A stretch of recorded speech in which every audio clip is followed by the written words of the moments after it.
कधीच नाही चुकणार तुमचे फेवरेट टीव्ही शोज झी5 सोबत, तेही एकदम फ्री। सारंग, मला काही कळतच नाही. सारंग सर करत त्या पोरीने काय जादू केली तुझ्यावर. चल चल बस, आता बस, खाऊन घे, बस.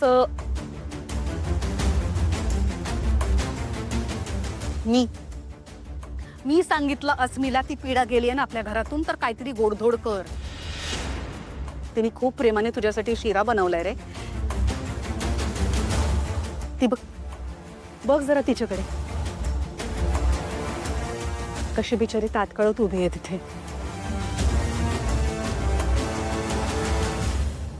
अस्मी, ये तू इथे.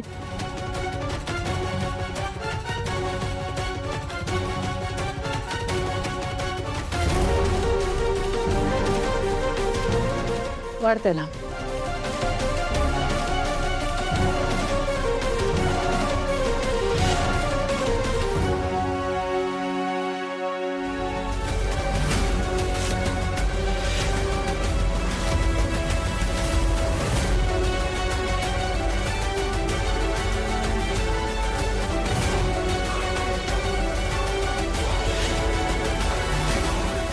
सारंग, कम ऑन, इतक्या प्रेमाने तिने बनवलंय, ऍटलीस्ट ट्राय कर. आणि हे प्रेम मला नको असेल तर.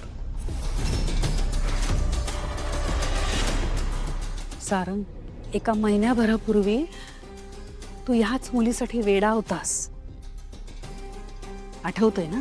ज्या अस्मीसाठी मी वेडा होतो नाही, ती ही अस्मी नाहीये. ही बदलली. या घरात जेव्हा ही परत आली ना, तेव्हा तिने स्वतःहून कबूल केलंय की जगन्नाथच्या कटात ती सामील होती. मला तिच्यावर विश्वास नाहीये. मी खरा होतोय, मी खरंच प्रेम केलं होतं हिच्यावर, पण मी हिच्या बाबतीत साशंक आहे. सारंग, अस्मी रडू नकोस बाळा. बघ जरा, बघ हिच्याकडे. हिच्या बाबतीत तू साशंक आहेस, हिच्या. आणि त्या चोरट्या पोरीची काय खात्री आहे तुला? हा, ती बरोबर आहे.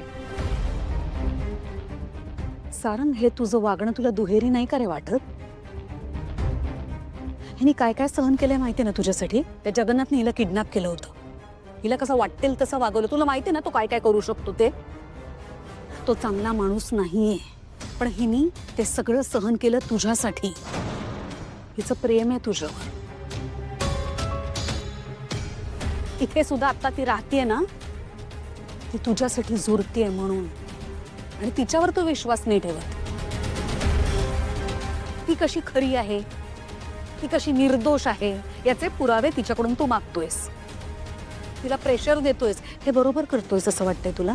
हा, ही बिचारी साधी आहे म्हणून हे सगळं सहन करते. सावलीने काही सहन नाही केलं. झी5 ॲप डाउनलोड करा आणि पहा सर्व एपिसोड्स एकदम फ्री.